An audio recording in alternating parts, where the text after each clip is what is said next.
Do we still have a purpose after ChatGPT and all these different models coming in? Part of your essay or your essay and then putting it through what I think it's called a humanizer and having that spit out so any detection tools come back at 0%, you still lose the student's voice in it. The way I embraced it in my practice is really using it and proposing it actually to students to use that as a brainstorming technique. If it says your work is commendable, that's automatically, that word for me is like a 99% use of AI. Just that one word. Something that we're talking about now might not be relevant in the future. I think we're all trying to figure out how AI plays an impact there.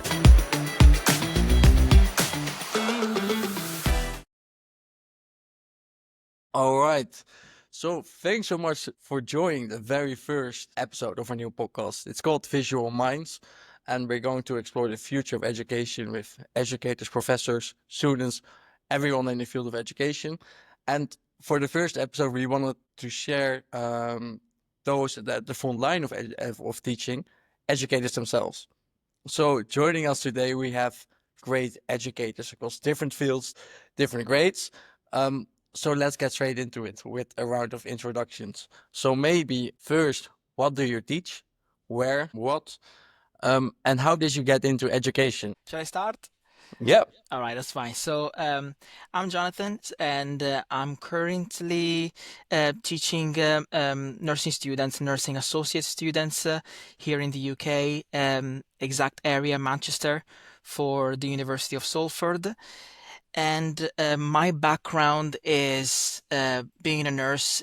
Specifically, I'm working in surgery, cancer surgery care, being a nurse since 2012.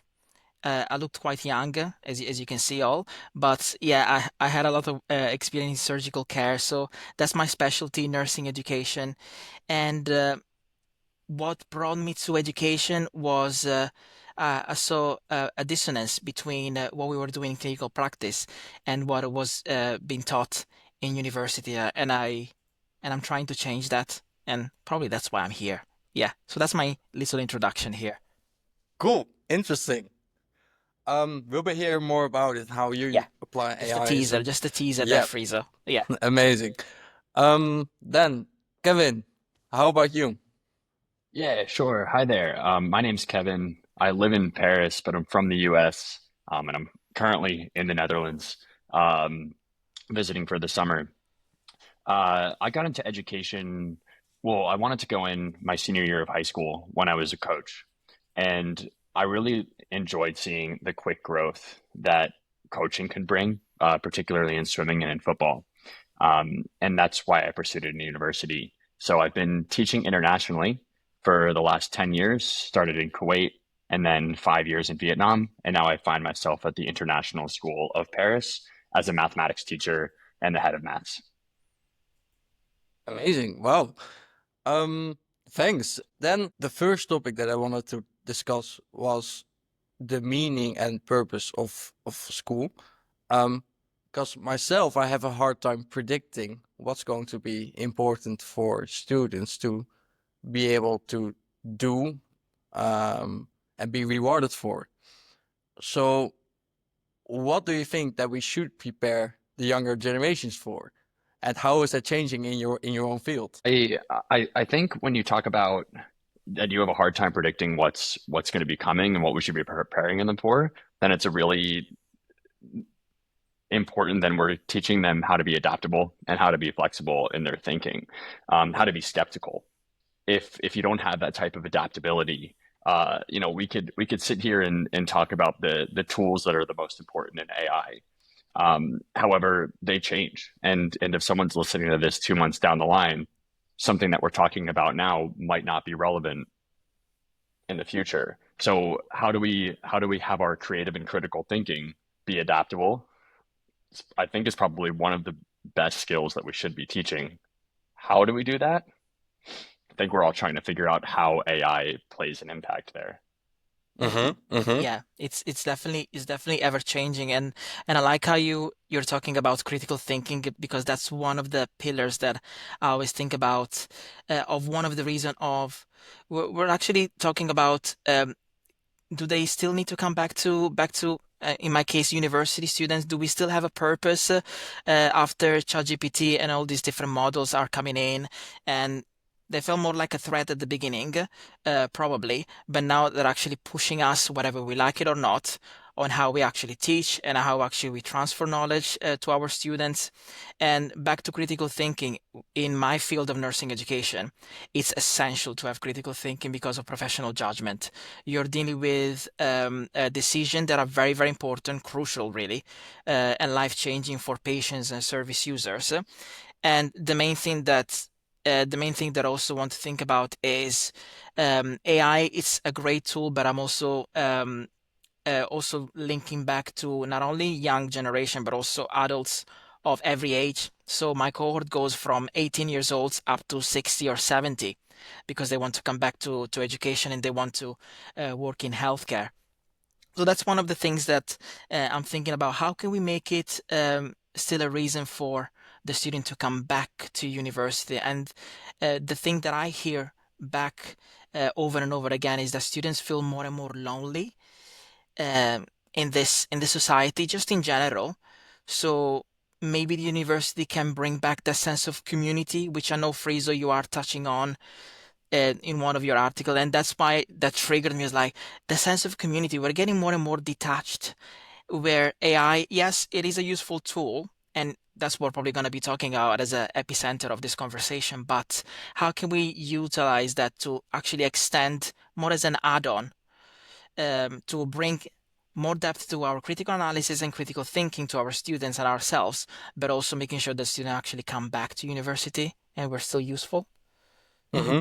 And like, I want to dive a bit further in some of the stuff that you mentioned. Diving a bit further into it, do you also think that the purpose of education is changing in the sense that it's not necessarily anymore to get a good job or to get a good follow-on education or to become a good human being, to learn certain soft skills?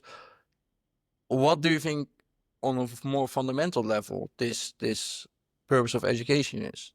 And is that changing? I'll jump in here. I mean, I think that the purpose of education has always been more than, getting a job or learning certain skills. I think a lot of what the purpose of education is a lot of what the purpose of life is, and they mirror each other. Um, if you break it down into like, how can I be happy? Well, I can be happy if I've found purpose. I can be happy if I've found some transcendence, whatever that transcendence is.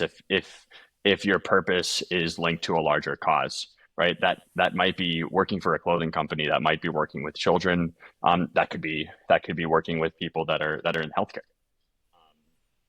So one I think big purpose of education is trying to find our story, which is another element of trying to find happiness. How can you write your own story where you're framing it in a way that makes you happy? Because we all can frame our story in a way that where we're not looking at it at the best light. We focus on the moments that are are negative or that bring us down, or we can focus on the parts of our story that lift us up that we can learn from. And if people can learn how to control their own story, then I think that's a large part of being happy. Um, and I've always found that I work a lot with middle school students, so we have quite a different experience. You're working with students who are choosing to be there, who are going into nursing. I'm working with students who, uh, for lack of a better term, are forced They to, have to be to be there. there by law. And I find that yes, I teach math, and they need to know how to add negative numbers. But what's far more important is that they're learning how to frame things in the proper way and how to be empathetic towards people and all of those really soft skills that ultimately will lead to a happy life. So I think that's really the crux of education. Yeah, and I actually agree with the fact that we need to emphasize more the soft skills, which I think we're slightly losing now that we are getting more and more detached into actually. I just say to all of my students, let's have a conversation. And the purpose of what I'm doing in education and what I've been known so far, because I haven't been in education for long, actually. I've been in education for less than 2 years, probably. But the main thing that I'm using is using the podcasting, what we're doing now, as a method, as a way for my pedagogy to actually transfer knowledge without someone just passively listening to the slides, and we actually call it that by PowerPoint, and they're just like, well, you already have the slides. Why can't we just do a podcast that can touch on, I don't know, long-term conditions, which is one of the things that I teach. Let's bring some critical analysis into it, but also let's have a conversation, which is one of the soft skills that nurses, doctors, and anyone in the healthcare system are required to really have those the empathetic skills, compassion. How can you have that if you're not talking to each other, if you're not experiencing other backgrounds, if you're not potentially opposing someone else's opinion and then like saying, well, I don't agree, but let me hear me out. Well, let me hear your part of the story. If you're not exposed to all of that, then you're just basically a chatbot, basically. So what we want is what we want, a person that has depth to it, that has experience, and you can bring that with education. You can bring that with talking to each other at university or in high school, as you said in Kevin. So yeah, I think I definitely agree with that. And like you touched upon like the precise topic that I wanted to go into next, which is how you're innovating in teaching. How are you using new tools or new techniques in teaching, preparing lesson materials, assessing students maybe as well? To both of you, like how are you doing that?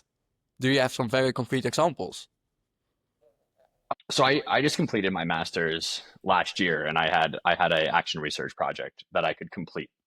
And I looked at mathematics problem solving and wanted to look at the gender differences from upper elementary school all the way through high school, but mostly after reading some research focusing on that like 7 through 9, 7 through 10 grade, so 12 to 15-year-olds.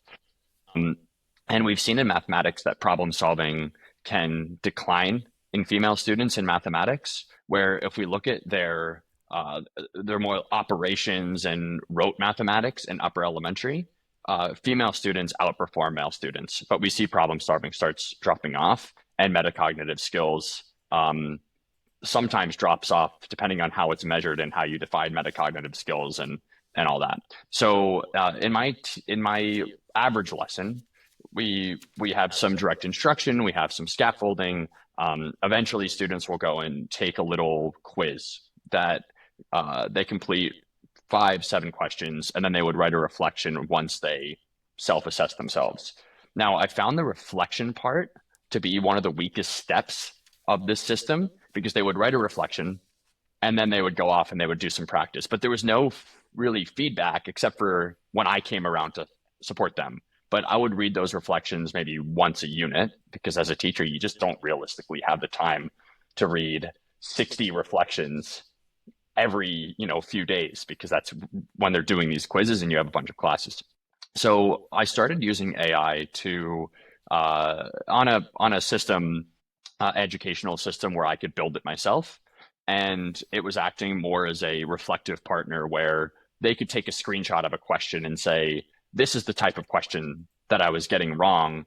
And then they were trying to figure out, well, what was the exact skill that I was missing? So instead of just writing a 2-sentence reflection, this was now like a reflective partner. That's one concrete example I had where students were using it in the classroom. However, I found that students lacked the skills and I lacked the teaching time to really have that be very effective because some students took it seriously, but some were just like, well, why can't we just use ChatGPT? It's way better instead of this other system that was built for education that's safer. And you just don't have hours of time to dedicate. So I found potential, but I need a lot more time to explore this use case. That's interesting. That's interesting about the reflection part, which I totally I can totally reflect on. I can totally see myself into it, especially in my practice, because as nurses, we need to reflect on our practice over and over again, what we've done right, what we've done wrong. And one of the things that I did in part of innovation, which was your question, Fraser, it's when I stepped into academia, I've noticed that all of the knowledge and all of all of the materials that we were giving to our student nurses and nursing associates were uh, not necessarily applicable in practice at times. And I also was looking at the demographic in front of me from different cultural background, a beautiful melting pot. And I said, and I thought myself that those materials don't really reflect how we think and how we process informations. So, not necessarily linking directly to AI, but I'm sure I will come back to it in a circle. It's my use of the podcast kit. So I've managed to uh, in my first year to build a business case, and with my program lead Nicole Blythe, and managed to secure 8 podcast kits from my School of Health and Society here in Salford, and then managed to then craft session scaffolded, as Kevin said, because scaffolding, I love the scaffolding technique, and built basically some scaffolding activity using podcast that touched on different themes and topics, kind of like that were basically covering in my module. So long-term condition like diabetes, asthma. So instead of just having the PowerPoint and just transferring the knowledge passively and say this is what diabetes is, we were just making a podcast episode about let's talk about diabetes management for an 18-year-old or a 12-year-old that doesn't know how to inject themselves with insulin. Can we bring some evidence into it? Can we bring some literature and systematic reviews that we can critically talk about in this forum and make it more Mm-hmm. like a conversation? And we basically applied it into different sources.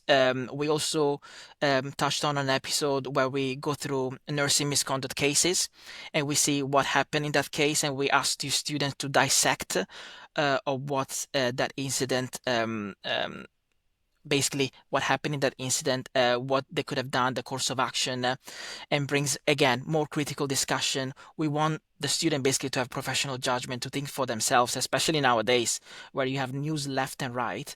And I was like, yeah, that could work. So technically, what I did with my module is here from the UK, I basically created like a BBC podcast series where then the episode finale is basically that assessment as a podcast format. That's basically what's happening in my landscape here. And what I've noticed is that people with that are have English as a native language find it quite useful, but also most importantly is that students from other cultural background, kind of myself, I'm half Ethiopian and half Italian, as you can tell from my thick accent. They will they will grow further in life, but yes, they've noticed that like, oh my God, I can actually demonstrate critical analysis without using APA 7 style referencing, and in a very strict format as an essay. I can do that by having a conversation with my fellow colleague. Yes, you can. And that's what I did.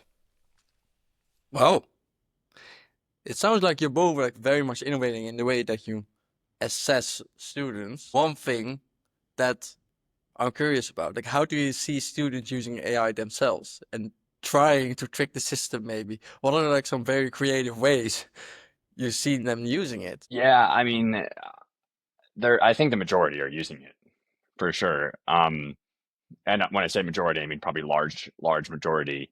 I mean, I know one of the most common ones is just having it write a part of your essay and then putting it through what I think it's called a humanizer, and having that spit out. So any detection tools come back at 0%. You still lose the student's voice in it. So if you actually read it and compare it to how that student would speak normally or write normally, um, then you could probably catch it. But now we're more like police officers and less like teachers and mentors. And is that really the role that we want to take? I think most teachers would say no and are starting to get a little frustrated. Where I think the pendulum's swinging regularly, where it was first, as Jonathan said in the beginning, that it was feared and this is bad for education, all that, and then it was swinging the other way. But I feel like with quite a few colleagues, it's now swinging back again towards the negative, because we are feeling like we're always the expectation from leadership can be, you need to be looking out for this, you need to be catching it. But I think a lot of people are asking how. And it's shown that if you use it more regularly, you're probably better at catching it. But if you're not using it regularly, um, there's certain words that a student can use in their essay, and or in teacher feedback even. I have to go and read teachers' feedback, and I can tell when they've just put in a student's essay into ChatGPT and said, generate feedback for me. If it says your work is commendable, that's automatically that word for me is like a 99% use of Mm-hmm. AI. Just that one word. Yeah, I Yeah, was yeah. actually gone. Sorry, Frieza. No, like I very much recognize this from like I did 1 year of studying while ChatGPT was already there, and I also was able to catch it, like with the famous ChatGPT dash. You instantly see this is generated with ChatGPT. Um, Yeah. and like students getting professional, like saying dumb it down or make it feel more human. Like they're getting smart in it as you're exposed to it more and more and more.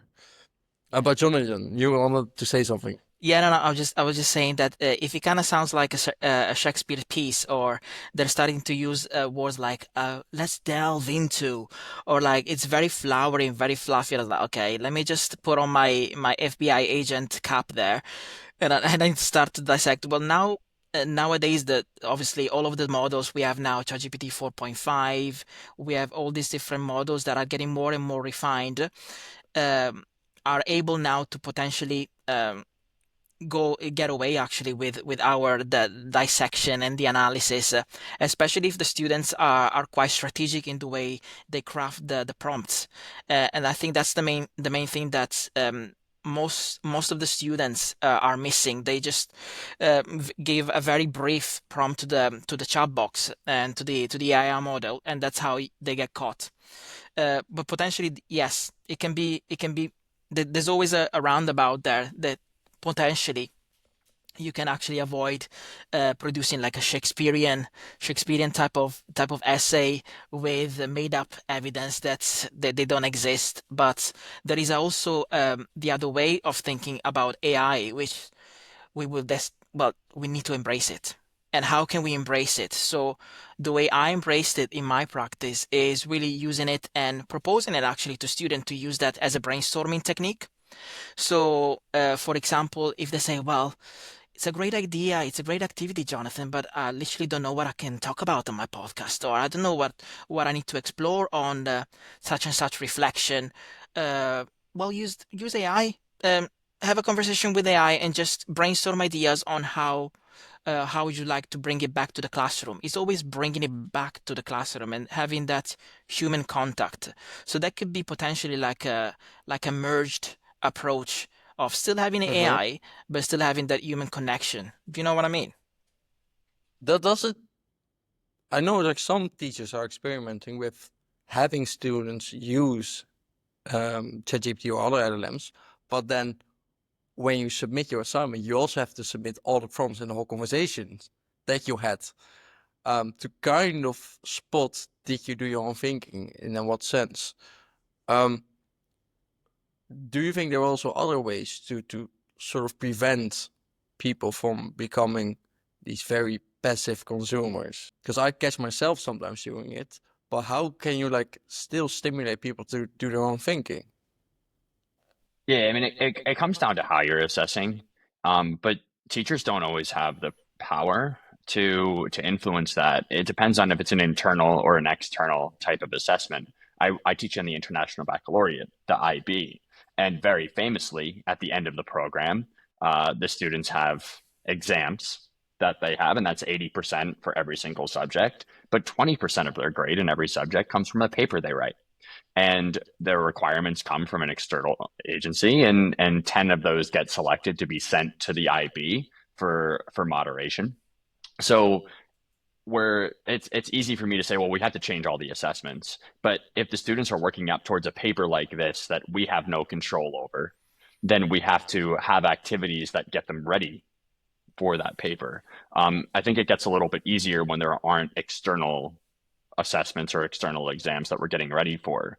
I mean, a few examples. Jonathan mentioned, well, they're not putting in the right prompt. Well, the first thing that came into my head was then, well, why don't you create an activity that grades the prompt that doesn't grade the output of the prompt? Or you've seen teachers, you can go off and do as much brainstorming or even have it write the paper for you if you want. However, once you get to the classroom, you're allowed an index card and you're going to handwrite the paper or print out the maybe the teacher does the prompt and they make sure that there's a response that has a few hallucinations. And then, all right, everybody, go ahead and dissect it in small groups. So now you're still working on the collaboration and the cooperation, but now you're doing a handwritten activity on paper where you're still creatively, well, probably more critically thinking about the content. So there's a lot of different ways that we can change assessments, but there needs to be a lot of training and the conditions need to be right as well for that to happen. Yeah, definitely agree with the fact that it can still be used as an add-on AI, but it's the way how you actually do it, how you actually integrate it into the session. Are you able to give opportunity to upskill also your team? Because not everyone have the same digital literacy as you have, so you can't assume that. And the other thing that I liked that you said, Kevin, it was about, yeah, so this is what I actually do in my activities. I say, well, you can brainstorm as much as you want on ChatGPT, XYZ, Copilot, and all of that.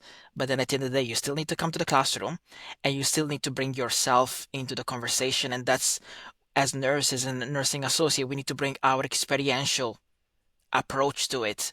So it's not only about what an AI model is saying, but you'll need to bring, okay, what happened in placement, what happened in clinical practice that you can add on to make a greater depth of a discussion overall.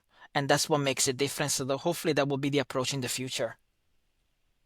Mm. Yeah. And one other thing that I came across while preparing for this is that some people have to worry that this wave of AI and adoption and learning how to use that can also create a new gap.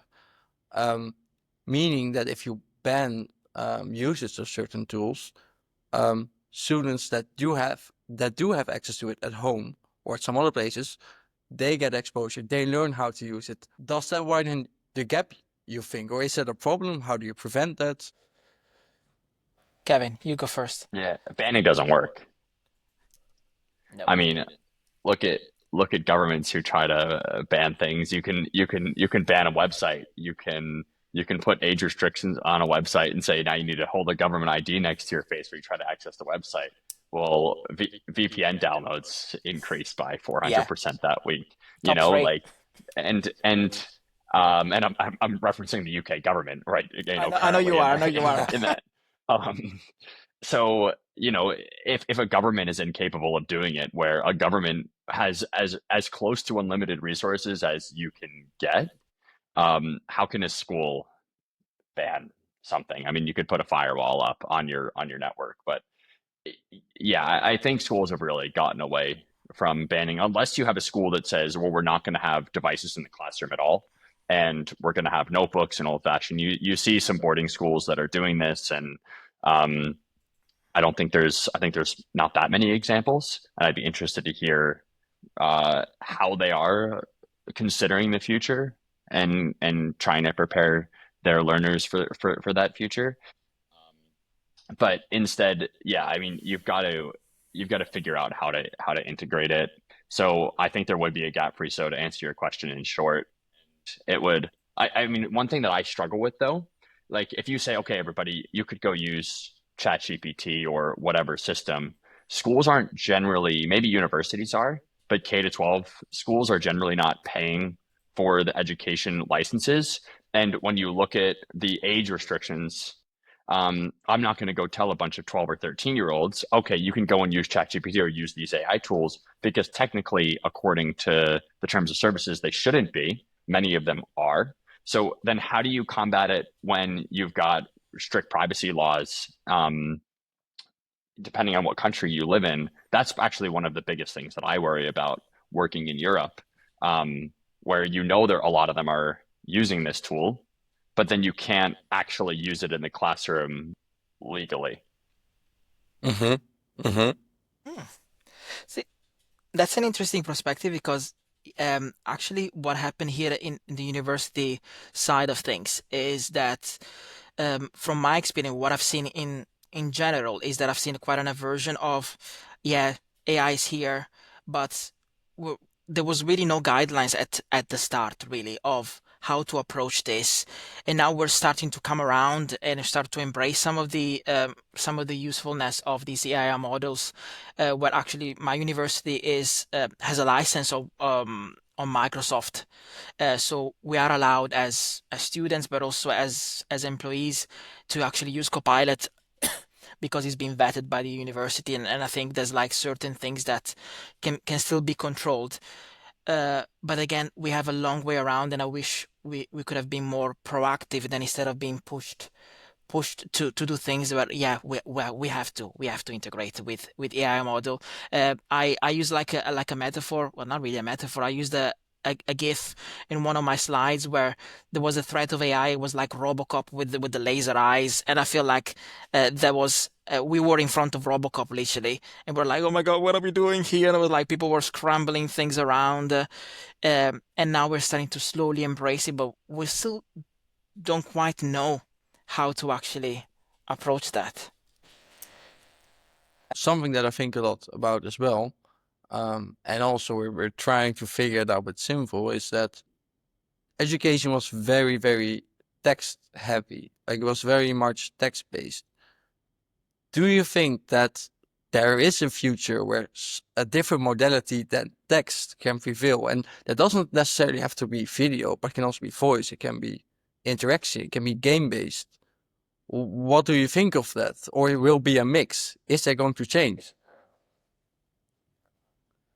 I mean, if you look at social media to see like how how do kids and young adults' attentions are kept, you know, you're either a picture person and you're using something like Instagram, or you're a video person, you're using Reels or TikTok, and um, yeah, I mean, it keeps attention far better.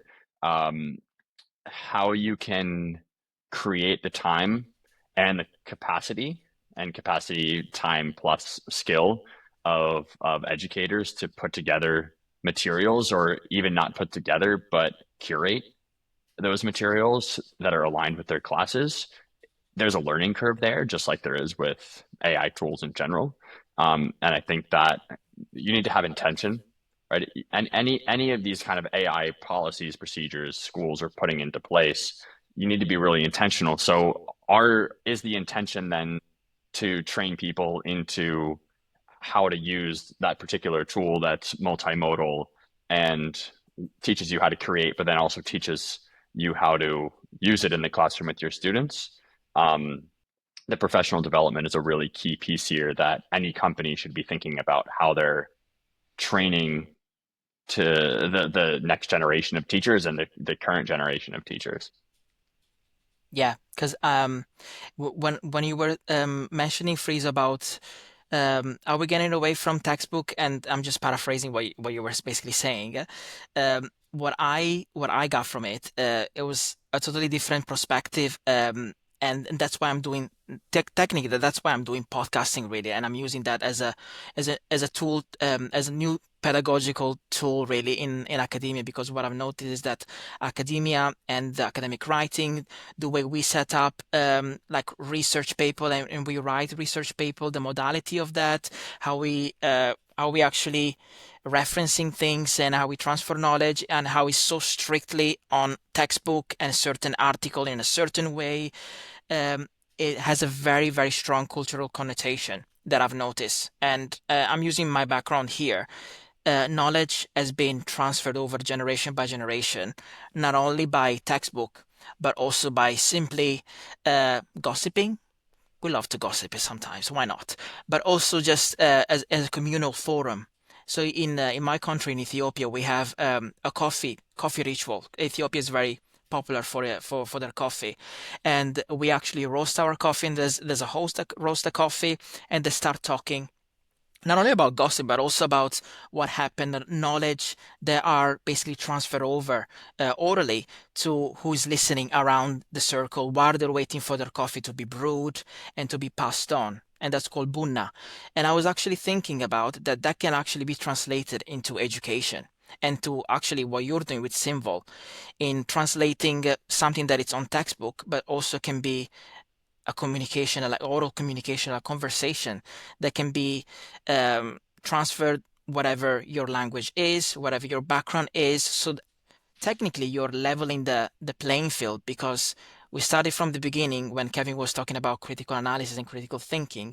There are different ways where you can demonstrate that outside from the textbook.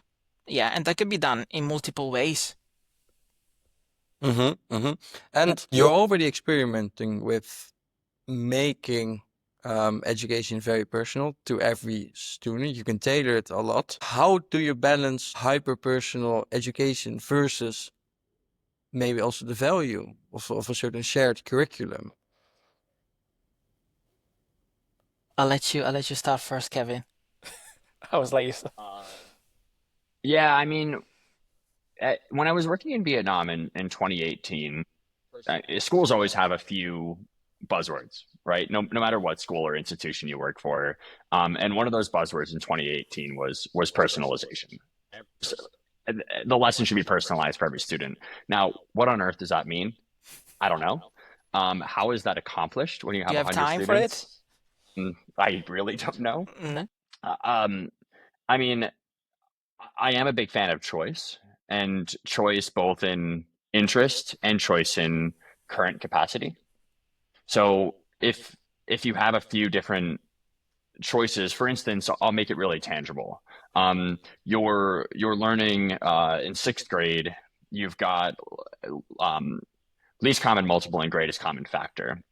Well, a few kids in your class might not even really know how to skip count by fours. Okay, so they'll go and practice a little bit like that, and they can work in small groups on an activity that's maybe geared more towards that. But then you've got the few kids in the class that this topic is so incredibly easy for them that if you give them homework on it, you give them classwork on it, Mm-hmm.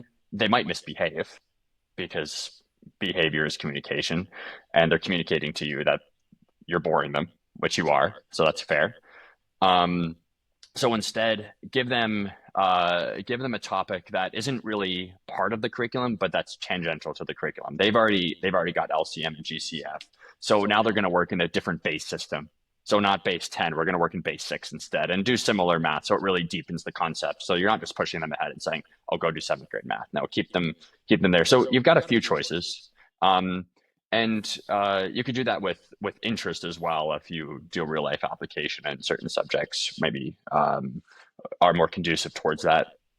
But this hyper personalization where like everybody needs their own learning journey or learning path, I think it sounds great in a speech. It's not super practical. I don't even think it's very useful. Um, it's more differentiating and making sure there's universal design to design to learning, which is currently a buzzword, UDL. But it just makes sure you're considering all the different types of learners you have in the room. Um, so yeah, I don't think that personalization craze is completely necessary.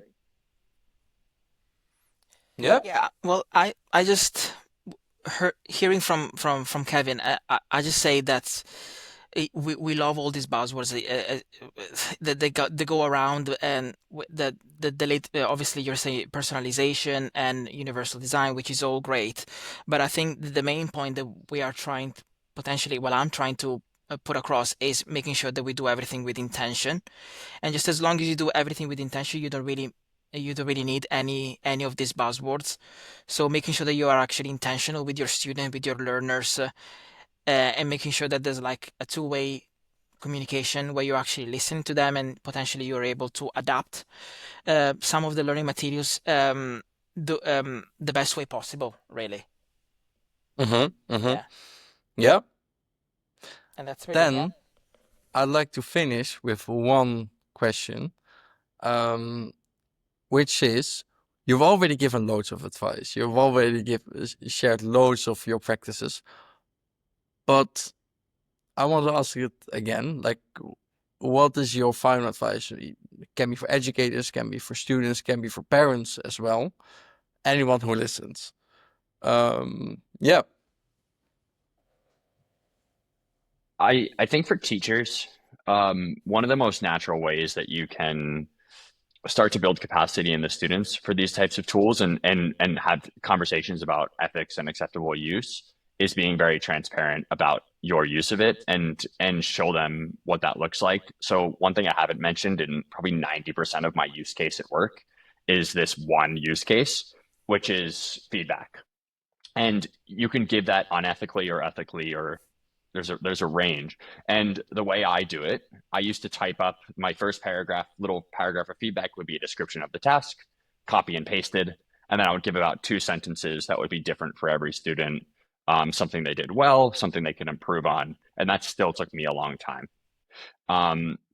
Now I use voice to text, and all their feedback is completely from me. Nothing is copied and pasted, and it's also in my voice. So I have a custom GPT that I just work on the prompt the back end prompt every month or two because the models change, and I make sure that it very much retains my voice.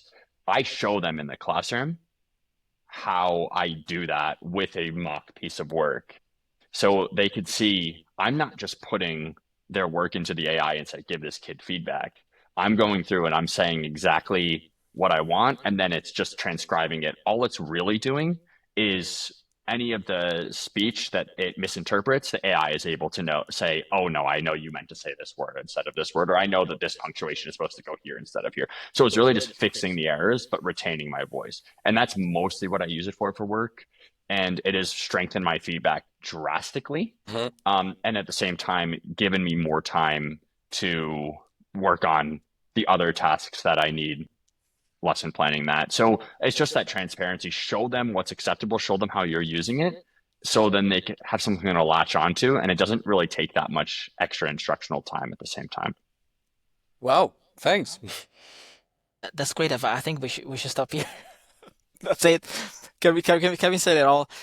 Just my little 2 cents in regards to advice for any educators. Well, it's probably an advice also to myself. I'm being very introspective here, but it's just making sure that again you're intentionally with everything you're doing. We're seeing now a percentage of students actually dropping out from university, not getting much interest in coming back to and getting the value of why it's so important to have higher education in their curriculum, which is great because there's always other avenues. But if they do want to come back, I think we should definitely strengthen the sense of community that we're giving to our students, making sure that we strengthen the sense of belonging. Yeah, we have quite a lot of international students that sometimes feel quite lonely and they don't know anyone. They sometimes just join the university because they want to meet their peers, they want to make connections, and that can be also done in the classroom with AI tools.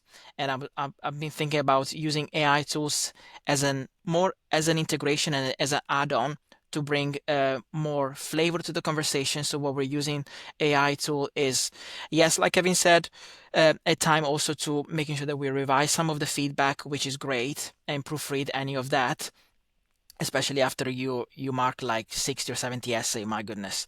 But apart from that, also generating clinical scenario, it is very, very important in a controlled environment, obviously, but it can give you some great ideas on how clinical scenarios can be actually set up and tested in our simulation rooms while using AI, which is great, and making sure to be open-minded, but don't leave your colleagues and other people that may not have the same digital literacy left out from the conversation. Make sure that everyone is aware of what we're doing, because we're so prone of like getting the right tool, the new tool, the new AI model, but then we leave everyone else behind. Yeah, so let's try to bring everyone together. Well, what a way to end this episode from both of you. I very much enjoyed speaking to and listening to your practices, how you're experimenting, what you're trying, what you see work and what doesn't. So thanks so much for sharing all of that, and for being in the very first episode. So Jonathan, Kevin, thank you so much. Thank you, Fraser. Thanks, Fraser. Fun.